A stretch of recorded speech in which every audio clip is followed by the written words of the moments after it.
jiran dia dapat, nikmat jiran dia dapat. Jadi gereja kita buat ibadat. Sudah tentu akhlak dia. Kita kat Mekah, hati kita bersih tu kan. Mak bapak kita pada tempat yang sewajarnya. Pagi ini bagi menyokong usaha dakwah ini, insyaAllah mudah-mudahan Putrajaya ini menjadi satu medan dakwah, medan ilmu dicontoh kepada masyarakat di luar sana, insyaAllah. Pagi ini kita akan berbicara mengenai azan. Biasalah bila nak sambut tahun baru, sama ada tahun baru Hijri atau tahun baru Masihi, kita akan bercakap tentang azan.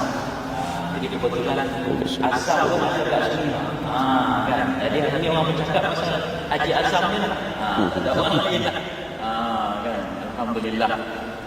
Di sebelah kanan saya ni tuan-tuan dan puan, Al-Fadhil Ustaz Syed Abdul Qadir Al-Jufri. Terima kasih Ustaz daripada Rawang sana datang tapi diperangkan dia bermalam di Putrajaya.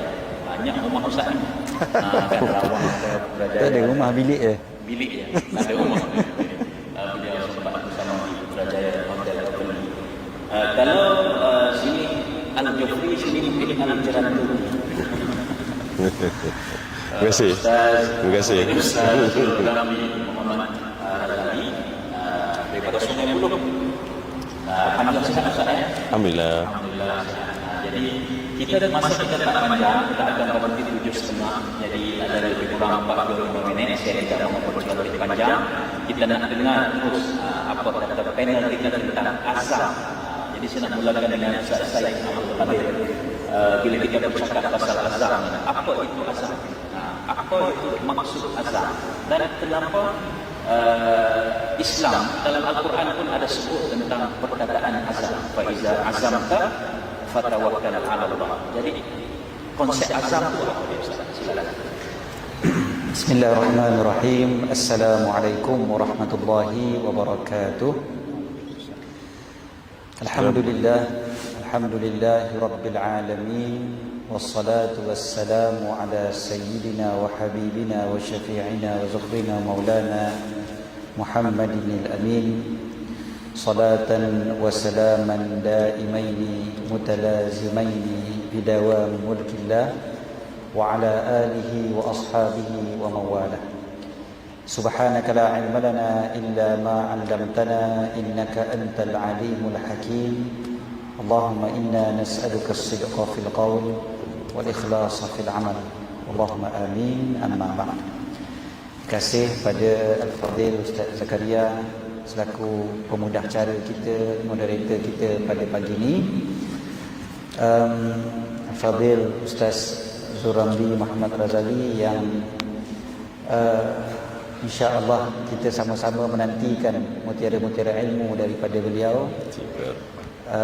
Tuan Imam dan seluruh jawatan kuasa masjid yang berhormat serta seluruh ibu-ibu, ayah-ayah, abang kakak, adik-adik muslimin dan muslimat, tuan-tuan dan puan yang menjadi tetamu Allah pada pagi ini. Syukur banyak-banyak pada Allah, pagi-pagi macam ni kita dah buka mata pada akhir tahun 2022 ni. Allah Ta'ala kurniakan taufik pada kita untuk dapat solat subuh berjemaah di masjid ini. Syukur banyak-banyak pada Allah. Mudah-mudahan pengakhiran yang baik bagi tahun ini. Amin ya Rabb. Allah Ta'ala kurniakan pula permulaan yang baik untuk kita pada tahun yang akan datang serta sepanjang tahun yang baik pada tahun depan. Dan mudah-mudahan seperti mana pengakhiran tahun ini baik, mudah-mudahan pengakhiran hidup kita juga nanti baik. Amin ya Allah. Itu yang perlu kita selalu ingat. Bila habis sahaja 1 tahun, kita ingat umur kita pun akan berakhir juga. Seperti mana kita berharap tahun 2023 itu baik, lebih-lebih lagi kita berharap alam kita yang satu lagi nanti jauh lebih baik daripada alam yang ini. Tuan-tuan yang dirahmati dan dikasihi oleh Allah, Ustaz Zakaria dah bagi hint dah sebenarnya. Dia kata tak lama forum kita pada pagi ni. Jadi straight to the point. Makna azam itu sendiri. Sebenarnya Ustaz Zul yang pakar sebenarnya dalam bab bahasa-bahasa ni. Kalau antara perkataan ini dengan perkataan ini apa beza dia dan sebagainya. Tapi saya nak ajak semua pagi ni cuba kita perhatikan ada beberapa perkataan yang kita rasa lebih kurang sama makna tapi sebenarnya ada beza dia. Ada perkataan yang namanya azam pada pagi ni kita bincang. Ada yang dipanggil sebagai niat. Ya. Ada yang dipanggil sebagai cita-cita ataupun harapan. Ada yang dipanggil sebagai angan-angan. Ya. Semuanya tu berbeza. Dalam bahasa Arab ada yang dipanggil sebagai al-amal. Al-amal dengan huruf hamzah, bukan al-amal. Al-amal tu pekerjaan. Al-amal dengan huruf hamzah. Jadi al-amal maksudnya cita-cita, bahkan dimaksudkan juga dengan angan-angan. Tulul amal itu angan-angan. Lagi azam. Azam daripada bahasa Arab al-azmu. Al-azm. Kemudiannya niat dalam bahasa Arab juga an-niyah. Ada kadang-kadang kita confuse. Contoh, ada orang kata kalau kita nak ambil ismayang, ni fiqah sikit. Kita nak ambil ismayang, kita pergi ke tandas untuk ambil air semayang. Contoh kita nak ambil air semayang di tandas, kita pun pergi ke tandas. Ataupun nak mandi, contohnya kita pun pegang towel pergi ke tandas. Jadi tujuan kita pergi tandas apa dia? Nak ambil air semayang ataupun nak mandi. Ada yang kata itu kira niat lah tu. Dalam fiqh itu tak kira niat lagi. Oh, maknanya ada beza niat dengan tujuan nak buat sesuatu. Dalam bahasa Melayu biasa kita samakan aja, kan? Niat dengan tujuan tu sama aja. Tapi dari segi fiqhnya lain. Niat apa dia? Niat adalah azam melakukan sesuatu disertakan dengan perbuatan dia sekali. Tujuan untuk melakukan sesuatu disertakan dengan perbuatan tu. Contoh ambil air semayang kan? Ambil air semayang, kita masuk dalam toilet, kita buka paip, kita ambil air, sapu ke muka. Waktu kita sapu kat muka itu baru dipanggil sebagai niat. So niat dengan azam ada beza tak? Beza. Dekat situ je dah nampak dah. Habis yang kita berjalan pergi ke tandas tu, yang itu azam. Yang itu baru namanya azam. Okey, yang niat bila kita dah mula buat. Sekali dengan mula kita buat, itu dipanggil niat. Macam kita datang ke masjid nak sembahyang subuh, kan? Masuk ke masjid, daripada rumah lagi keluar rumah. Orang rumah tanya, nak pergi mana bang? Pagi-pagi lagi dah keluar. Nak sembahyang subuh Masjid Putra. Okey, itu azam. Sampai dekat masjid masih ada azam. Sampai dekat sejadah masih ada azam nak sembahyang subuh. Sebelum angkat takbir, tengok ke depan nampak rosrem. Kan? Lepas tu dia berangan pula, kalau akulah bercakap dekat rosrem tu kan, oh macam mana agaknya perasaannya. Sambil tu Allahu Akbar. Tengok lagi. Lepas tu aku buat apa ni? Sembahyang subuh. Sah tak sembahyang kita? Tak sah. Sebab apa? Tak ada niat. Habis yang daripada rumah tadi tu, itu tak dipanggil sebagai niat. Itu dipanggil sebagai azam. Azam. Okey? Azam dari rumah sampai ke sini. Habis ayat yang Ustaz baca tadi, fa iza azamta fatawakkal 'ala Allah. Apa maksud azam dekat situ? Azam adalah apabila kita telah menetapkan untuk melakukan satu perbuatan. Habis apa beza dengan angan-angan dengan cita-cita? Angan-angan dan cita-cita dia belum tetap lagi. Dia belum kukuh lagi. Kalau belum kukuh, baru namanya al-amal dalam bahasa Arab. Sekadar harapan, angan-angan, cita-cita, aku nak itu, aku nak ini. Contoh tuan-tuan, ada orang dia dah berangan nak beli kereta baru tahun 2023. Itu bukan namanya azam. Itu baru berangan. Tengok kereta tu, cantiknya lah kereta ni. Tengok kereta Ustaz Zul, Allah, kata kereta Ustaz tak sihat. Okey. Mudah-mudahan kembali sihat. Amin. Tengok kereta, cantik keretanya. Itu baru angan-angan. Walaupun dia kata tak ada, 2023 aku nak beli kereta baru, masih lagi angan-angan. Habis azam bila? Bila dia dah pergi ke kedai kereta, dia dah letakkan down paymentnya contohnya, dia dah booking ke, kan? Yang itu baru azam beli kereta.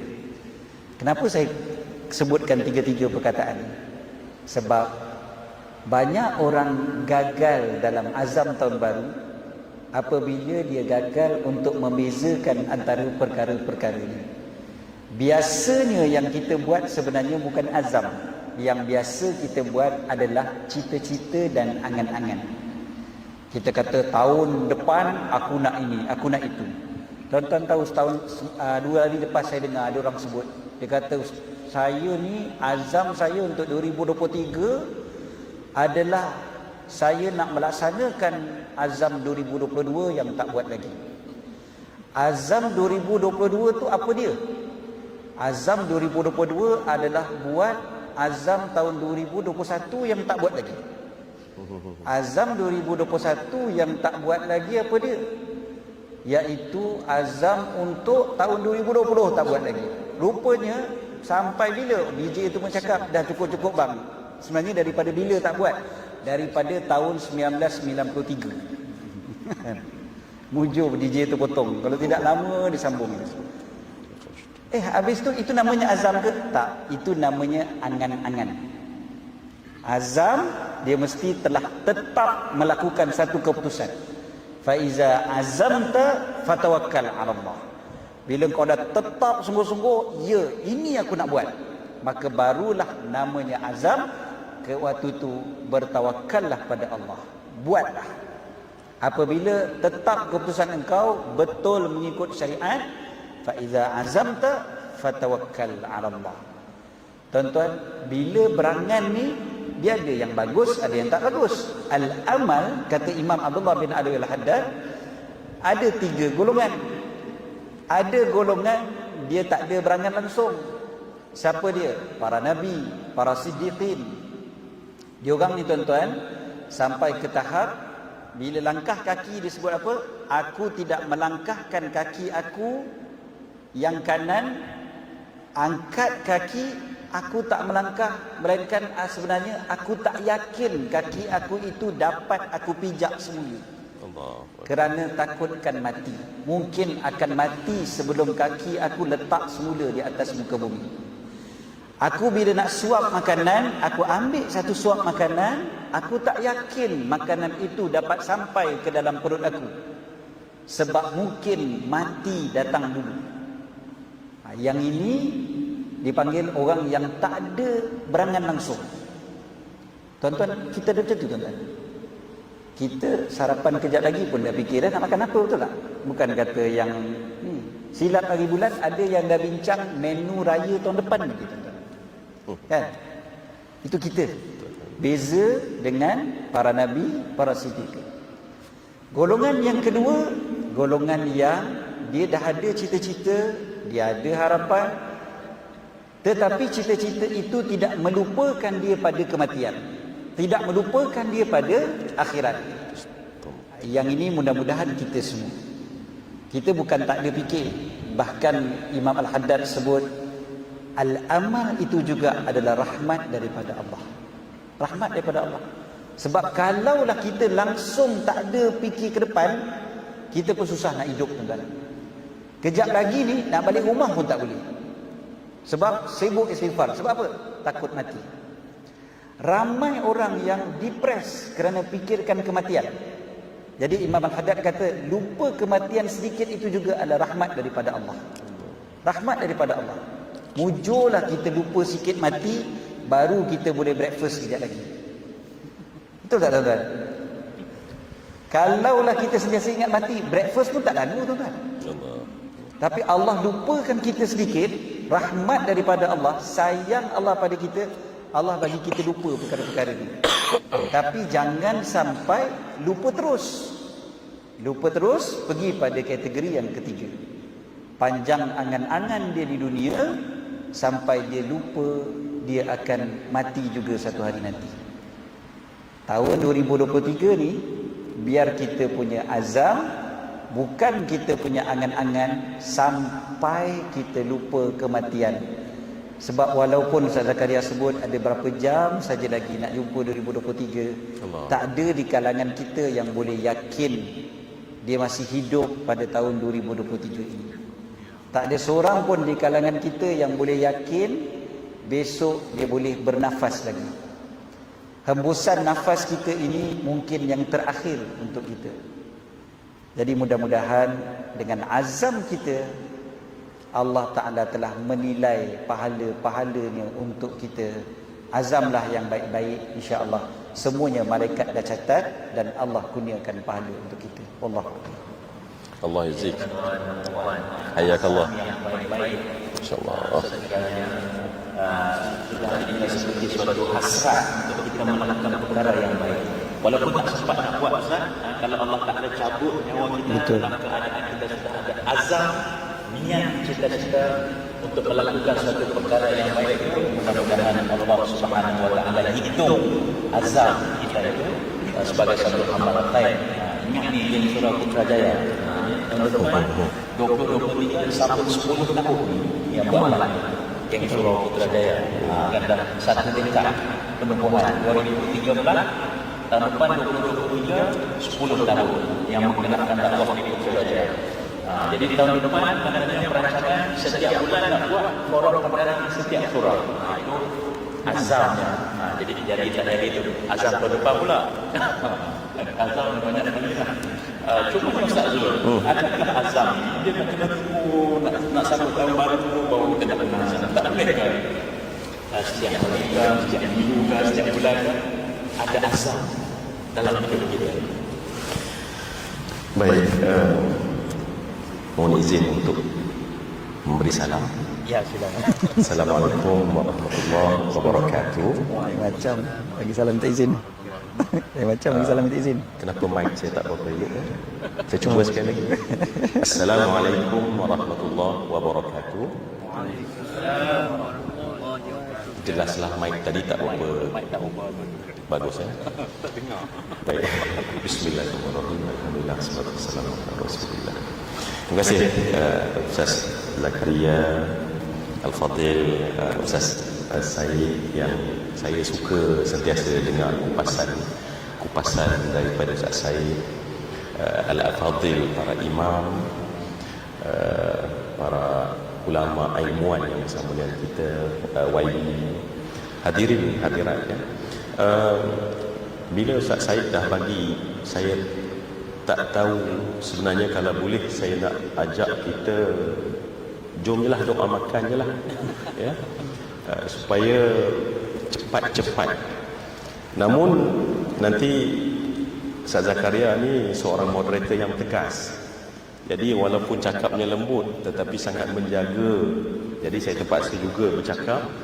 Baik, Alhamdulillah, semua yang saya kasih sekalian, saya harap saya menjawab dengan tepat ataupun CP-CP soalan Ustaz Zakaria.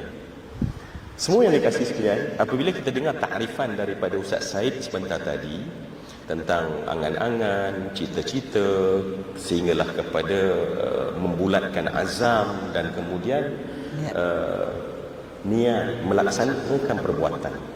Tahukah kita tuan-tuan, ya, kita yang datang pada hari ini, yang hadir dan duduk bersimpuh bersila di masjid ini, sebenarnya semua satu-satu amalan yang kita buat kerana adanya keazaman, dan keazaman tersebut walaupun tadi kita katakan bahawa dia yang menjadi push factor untuk kita boleh datang subuh pada hari ini. Tanpa azam, sebab tu ulama Imam At-Tabari sendiri menceritakan bahawa azam itu adalah i'tiqadul qalb. Maknanya kekuatan hati, di sananya adanya as-sabru wal jad, maknanya adanya sabar dan bersungguh. Jadi setiap perbuatan sebenarnya kalau tidak ada azam, perbuatan tak akan berlaku. Saya ulang sekali lagi, kita tak boleh datang ke sini tanpa adanya azam. Cuma dalam agama kita tahu bahawa azam kita itu adalah kurnia Allah. Itu yang tadi, supaya jangan kita nanti bila duk azam, kita bincang azam sama macam orang tak ada iman. Bila kita beriman, azam kita adalah sesuatu push yang ada padanya kesabaran, sebab dia mesti ada dua komponen dalam azam.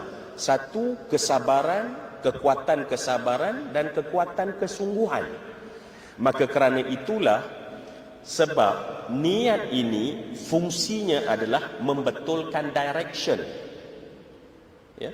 Dari sudut fiqh, alhamdulillah kita dah dengar sebentar tadi. Tetapi dari sudut pelaksanaan, apa tujuan niat? Niat itu yang menjaga kita punya kemudi. Tuan-tuan, Tasik Putrajaya tu masih ada ke dia punya sampan-sampannya? Ada lagi.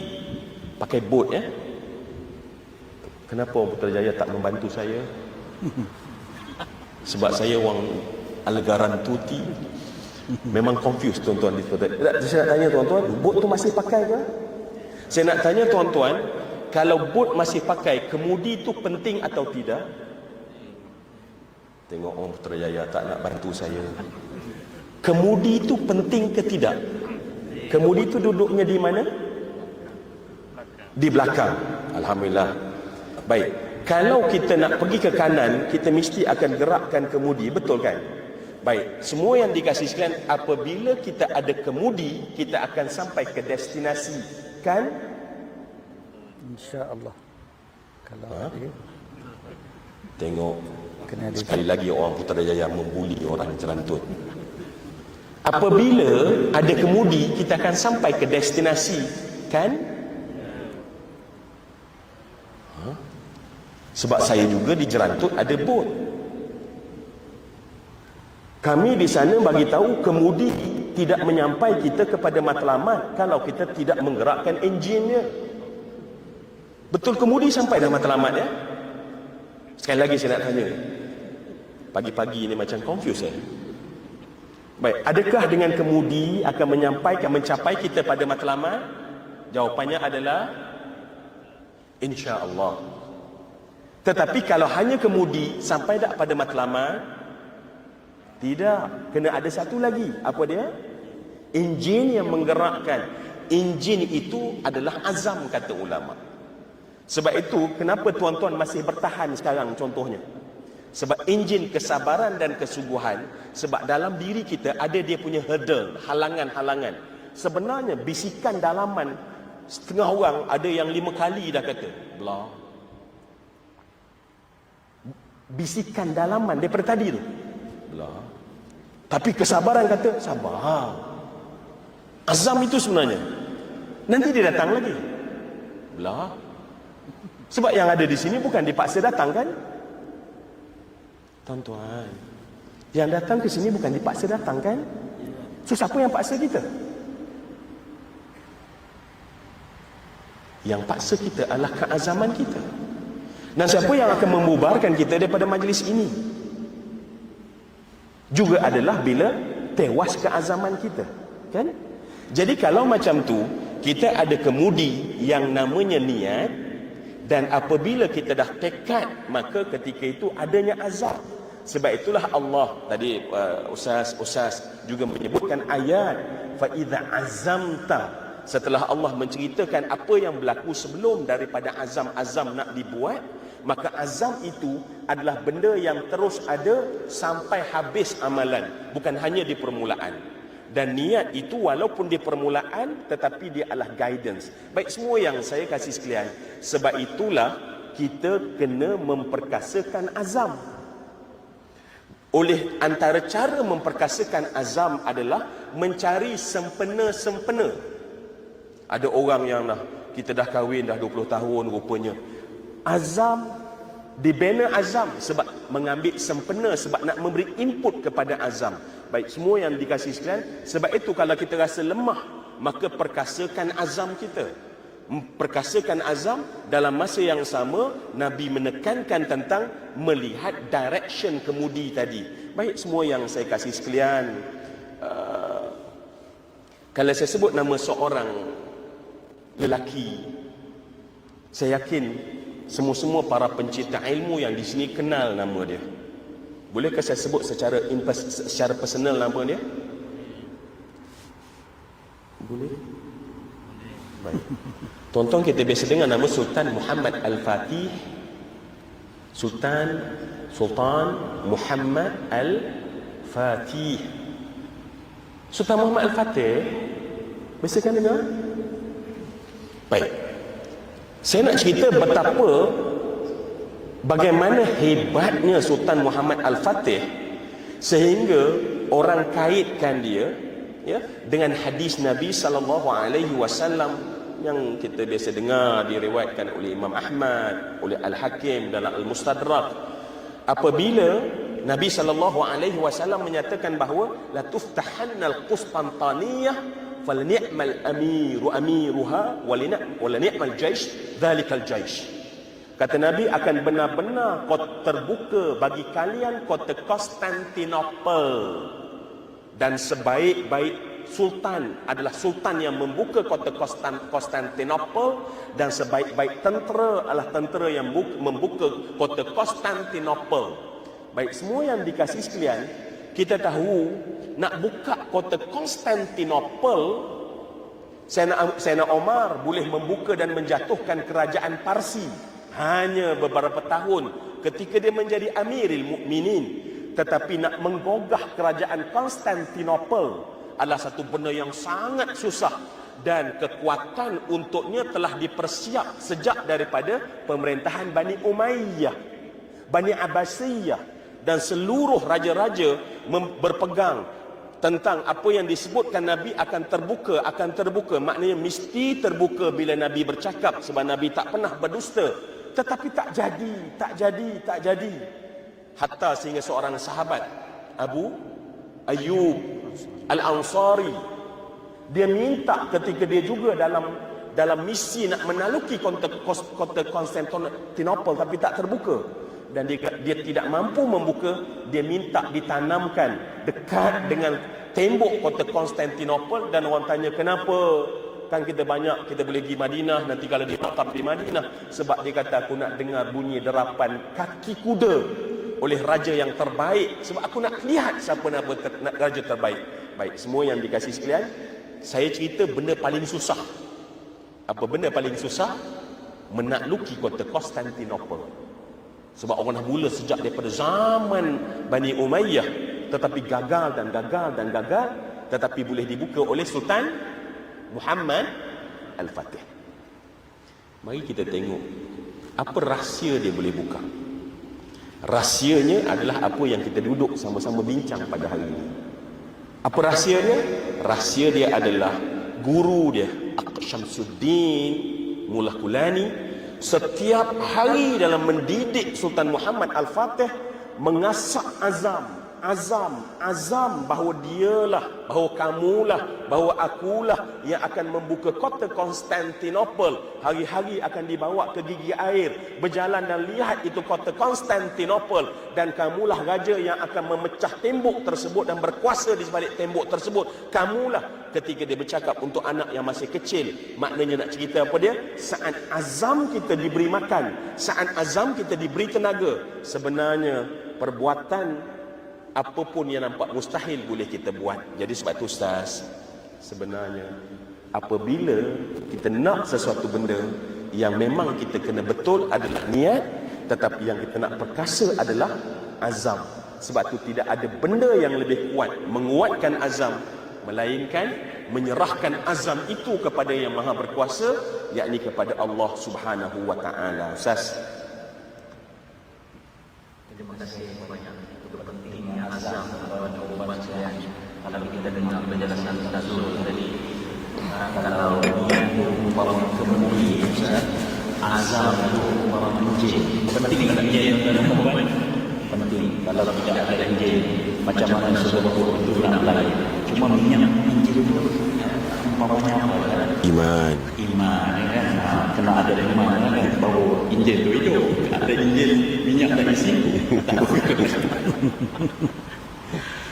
Tuan-tuan dan puan sekalian, kita terus pada Ustaz Said. Kita nak bercerita panjang. Cumanya dalam konteks, kita faham Ustaz Zul dah sebut tadi, Kalau apa yang dianalogikan oleh Ustaz Zul, maksudnya azam kita ni setiap masa dan setiap hari kena ada azam. Cuma yang jangka masa pendek, jangka masa sederhana, dan jangka masa yang panjang dan azam. Cuma dalam konteks cabaran Islam pada hari ini, pada tajuk forum kita ini, azam baharu mukmin. Dalam konteks kita sebagai orang mukmin dengan cabaran dunia pada hari ini, apakah sebaik-baik azam yang perlu ada pada seorang mukmin? Bismillahirrahmanirrahim. Tadi Ustaz Zul bagi analogi sebuah bot dengan enjinnya dan sebagainya. Kalau tak ada enjin, ada pendayung. Maka mungkin pendayung itu dan tenaga kita adalah azamnya, kan? Ustaz Zul orang yang dekat dengan sungai, dengan ikan patinnya. Allah. Orang Putrajaya ada tasik dengan botnya. Saya orang Gombak, Kuala Lumpur ada sungai Gombak. Allahu Akbar. Sungai Gombak tak ada bot. Ikan ada? Ikan dulu ada banyak. Oh. Sekarang Wallahualam. Dulu saya selalu mandi sungai Gombak, Ustaz. Orang terkejut. Ya betul Ustaz, air teh susu tu pun mandi. Dulu tak macam tu, dulu bersih sungainya. Baru Cantik. Baru lagi lah. Tuan-tuan dan rahmati lagi dikasihi oleh Allah SWT sekalian. Bila kita berazam, bila kita faham betul-betul makna azam tadi, tetap, ya, dia bukan hanya semata-mata angan-angan. Maka kita nampaklah bagaimana para ulama yang terdahulu, macam mana mereka mencari ilmu-ilmu, mencari hadis-hadis Nabi SAW, kerana mereka mempunyai azam yang begitu kukuh. Tengok macam mana para ulama yang merantau ribuan batu, berjalan kaki di atas padang pasir untuk mencari satu atau dua hadis, kerana mereka mempunyai azam. Bagaimana ada ulama yang datang dari nun jauh Spanyol sampai ke Baghdad, bermusafir untuk mencari hadis daripada Imam Ahmad bin Hanbal contohnya. Mereka ada azam. Itu yang diorang boleh bermusafir begitu jauh. Tapi macam mana nak buat azam yang sehebat mereka? Tentulah tak lain adalah perlu mendengar kisah-kisah daripada mereka. Macam kita dengar kisah bot tadi daripada Ustaz Zul, maka kita faham analoginya. Begitu jugalah kita kena dengar kisah para ulama yang terdahulu. Baca, cari, gali macam mana keazaman mereka. Maka mudah-mudahan kita dapat tiru. Itu satu yang penting. Semalam isteri saya bagi tahu, dia kata ada seorang pengarah filem ni, dia cerita dekat radio. Dia bagi tips macam mana nak buat satu azam yang baik. Saya dengar, bagus juga. Dia kata nak buat azam ni, dia kata cuba cari satu azam yang mana dengan satu azam itu engkau dapat berubah buat baik daripada pelbagai sudut. Dia bagi contoh diri dia sendiri. Dia kata dia berazam untuk menunaikan umrah. Dia kata, itu azam dia. Tekad dia, aku dalam tempoh setahun ni aku nak buat umrah. Dia kata daripada azam dia nak buat umrah, macam-macam benda berubah dalam kehidupan dia. Mula jaga bab aurat, mula jaga bab solat. Dia mula jaga tutur kata dia. Dah mula dah fikir, nanti kan kat Mekah orang kata kalau cakap-cakap buruk orang instant kena. Daripada sekarang aku kena jaga mulut aku. Allah. Betul. Kemudiannya jaga niat. Orang kata dekat Mekah nanti gerak hati tu pun nanti kena instant. Daripada sekarang aku kena jaga hati aku. Dia jaga hati dia. Kemudiannya, aku ni nak pergi Mekah, kena ada duit. Nak pergi suami isteri. Kan? Jadi dia kata aku kena ada duit. Jadi dia berniaga sungguh-sungguh 1 tahun. Sebab nak dapatkan duit, pergi umrah. Lagi, orang kata kalau pergi Mekah tu kena ada fizikal yang sihat. Hari-hari dia exercise, hari-hari dia jogging. Jadi maknanya daripada satu azam, kan, iaitu nak pergi umrah, dia dapat buat macam-macam kebaikan dalam tempoh 1 tahun tu. Saya kata ni orang yang bijak, kan? Orang yang bijak. Dia buat satu azam, tapi dia betul-betul berazam. Itu pun namanya azam. Ya, dia bukan sekadar berangan. Kalau berangan, dia takkan buat benda tu semua. Tapi sebab dia dah berazam, maka ada dia punya perkara-perkara sampingan, perkara-perkara ataupun dipanggil prasyarat, kriteria-kriteria untuk dapatkan azam tu, semua dia akan buat sekali. Habis para ulama hadis tu apa azam mereka yang sebenar-benar? Kerana azam mereka yang sebenar-benarnya adalah mereka nak dapatkan mutiara-mutiara ilmu daripada Rasulullah sallallahu alaihi wasallam. Mereka nak sebarkan kalam Rasulullah sallallahu alaihi wasallam. Maka dengan azam nak dapat hadis tu, maka mereka boleh meneruskan perjalanan yang begitu jauh di bawah terik matahari sejuk yang dingin pada musim sejuk. Mereka boleh tempuh sebab nak dapatkan hadis Nabi sallallahu alaihi wasallam. Sebab apa nak dapatkan mutiara hadis Nabi sallallahu alaihi wasallam? Ada azam yang lebih besar lagi daripada itu. Nak dapat cinta Nabi sallallahu alaihi wasallam. Sebab apa nak dapat cinta Nabi sallallahu alaihi wasallam? Ada azam yang mereka yang lebih besar. Sebab nak bersama dengan baginda Nabi Muhammad sallallahu alaihi wasallam di akhirat nanti. Nak mendapat redha Allah, nak mendapat syafaat Nabi sallallahu alaihi wasallam. Jadi oleh kerana azam mereka itu jelas, kukuh, maka tetap mereka di atas perjalanan itu. Kita pun tuan-tuan pada pagi ni kan, pagi ni macam Ustaz Zul sebut, ada je dalam hati kita bisikkan, jomlah balik kan? Ibaratnya katil dekat rumah memanggil-manggil kan? Kena pula malam tadi tidurnya lambat, macam-macam urusan dan sebagainya. Mungkin kita akan rasa ngantuk sangat, balik pun best juga ni. Ataupun kalau dapat kena roti canai dulu pagi ni pun okey juga. Bukan tak ada, mungkin ada dalam hati kita. Selain daripada kami kat depan lah kot. Ustaz Zakaria tak ada kot niat macam tu. Tunggu je lah kan, tunggu lah setengah kan? Tapi tuan-tuan, apa azam kita sebenarnya pada pagi ni? Azam kita nak menuntut ilmu, nak duduk dalam nak duduk dalam taman syurga, sebab kita nak berada dalam syurga Allah Subhanahu wa taala di akhirat nanti. Kerana azam itulah, maka azam kita bagi tahun 2023 ini, daripada yang paling besar sekali, keazaman kita, tekad kita untuk ke syurga Allah, untuk dapat redha Allah. Maka rentetan daripada itu perlulah ada cabang-cabangnya. Nak dapat syurga Allah, macam mana cara dia? 2023 ni, kalau aku mati, aku dapat syurga. Kalau dapatlah azam macam tu, insya-Allah ada banyak pendetailan yang kita akan buat. Kita akan mula rajin solat berjemaah di masjid. Kita akan mula mencari ilmu. Kita akan rajin baca Quran. Kita akan banyak bersedekah. Kita akan banyak tolong menolong orang.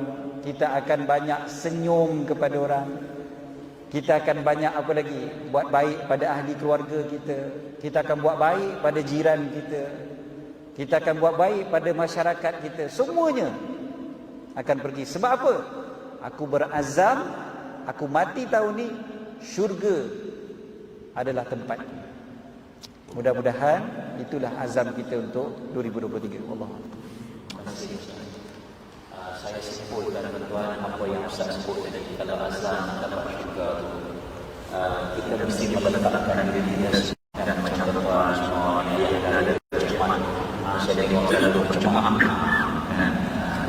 di masjid Masjid Masjid Al-Huzan. Jadi kita boleh semangat, jadi semangat mendorong kepada kita mudah-mudahan insya-Allah di masjid, di surau, di Putrajaya atau di mana-mana sahaja. Kalau kita setiap waktu datang ke masjid, datang ke surau, kita di situlah kita ada manusia lainnya, di situlah ada silaturahimnya, di situlah ada tempat kita bersedekahnya, di situlah tempat kita nak tolong-menolong di antara satu sama lain. Semuanya ada di situ. Cuma persoalan yang kita azab dan kuat, cuma nak istiqomahnya macam mana? Allahu Akbar ya. Sekali lagi bismillahirrahmanirrahim.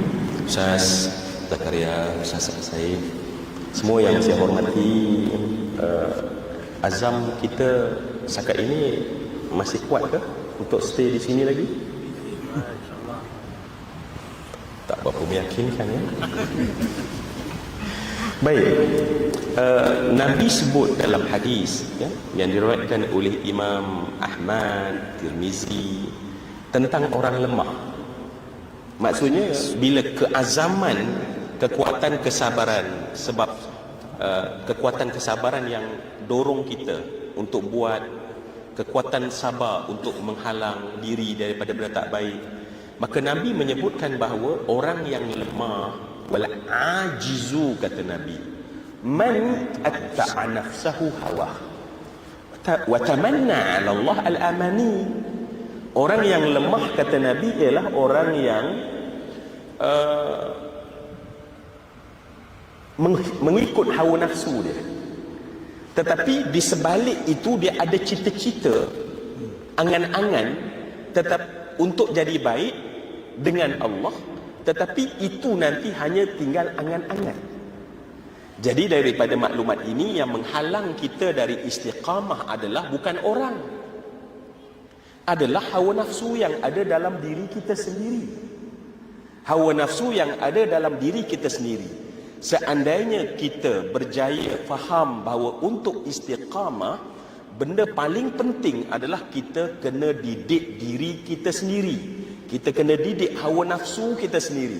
Mendidik hawa nafsu agar hawa nafsu itu ikut kehendak Allah, dan diri kita automatik akan ikut kehendak Allah Subhanahu wa taala. Kerana itu semua yang dikasih sekalian ya, azam yang kena istiqamah, sebab kita tak lahir sebagai manusia di muka bumi melainkan ada tanggungjawab. Dan tanggungjawab kita yang paling besar adalah imtithalul awamir, melaksanakan perintah Allah. Jadi tuan-tuan, azam yang mesti istiqamah adalah untuk memperelokkan kita dalam melaksanakan perintah Allah. Dan kita zoomkan, apakah yang paling asas dalam semua perintah Allah? Adalah solat. Maknanya kena masuk dalam perancangan dan azam kita bahawa solat kita itu mesti diperbaikkan daripada setiap waktu ke waktu.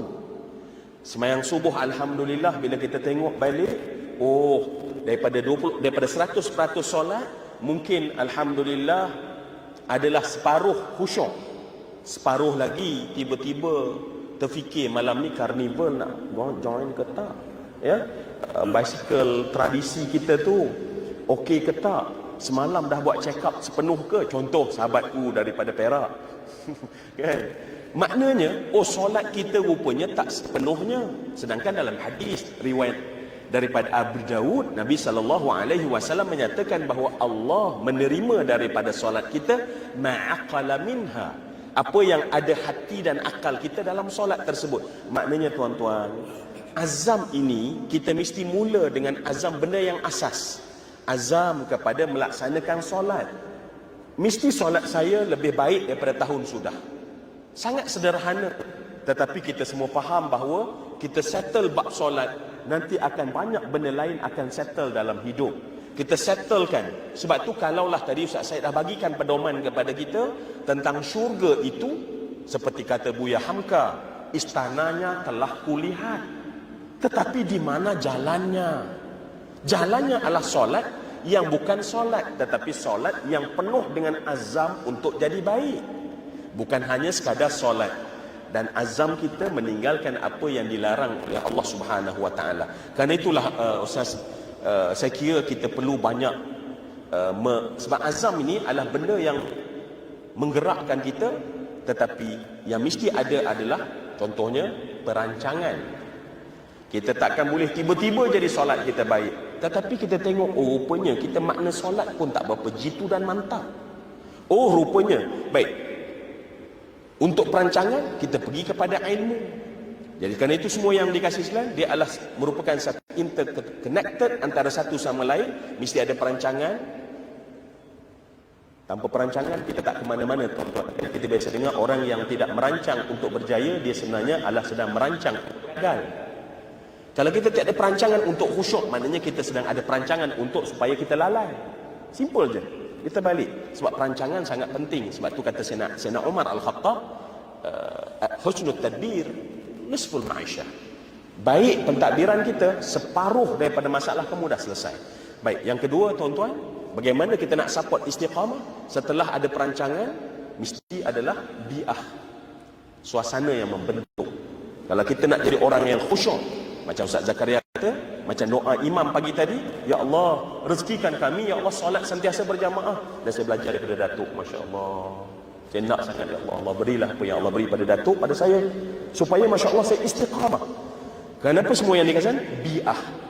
Cuba bayang kalau kita duduk dengan kawan yang tak solat subuh, agak-agak kita kuat kan? Tetapi kalau kita duduk dengan orang yang rajin tahajud, sembahyang subuh ringan bagi kita. Bi'ah. Jadi kerana itu semua yang saya hormati dan saya kasih sekalian, kerana itulah kalau kita tengok, dia bermula daripada mindset. Sebab tu saya suka sebagai penghujung, sebab kuliah subuh bila berakhirnya adalah waktu isyraq. Ya, jadi tak payah tengok jam, keliling dah cerah, maknanya dah isyraq dah tu. Janganlah tak faham lagi wahai para panelis. Kan? Senang saja. Kalau kuliah maghrib payah kena sediakan jam, tapi kalau kuliah subuh yang di sekeliling ada cermin, tengok cerah, maknanya dah kena habis dah. Sebab itu tuan-tuan tolong ingat, kerana kita nak istiqamah, sebab azam itu penting untuk kita bakar sentiasa. Sebab itulah mindset yang diajar oleh Nabi, tuan-tuan. Yang ni tolong ingat tuan-tuan. Apa dia? Nabi tak suruh kita buat baik. Itu je, tolong ingat. Sebagai kesimpulan, Nabi tak suruh kita buat baik. Jangan tidur. Saya salah cakap. Kadang-kadang nak cepat ni, kadang-kadang ada miss. Orang kata apa Ustaz? Lips kita kata macam on lips kita ada salah sikit. Saya kata apa tadi? Oh, sampai tergamak nak cakap tu, memang berat semua kesalahan saya ni. Saya ulang sekali lagi tuan-tuan. Sebab itu Nabi tak suruh kita buat baik.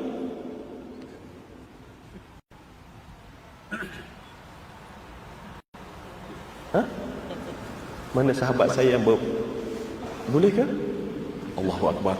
Sahabat baik saya tiba-tiba menggilingkan kepala, tuan-tuan, Masya Allah. Baik, saya ulang sekali last tuan-tuan. Sebab tu Nabi tak suruh kita umat Islam buat baik, maka buatlah terbaik. Sebab kita punya azam hanya nak buat baik, sedangkan Nabi mengajar buat terbaik.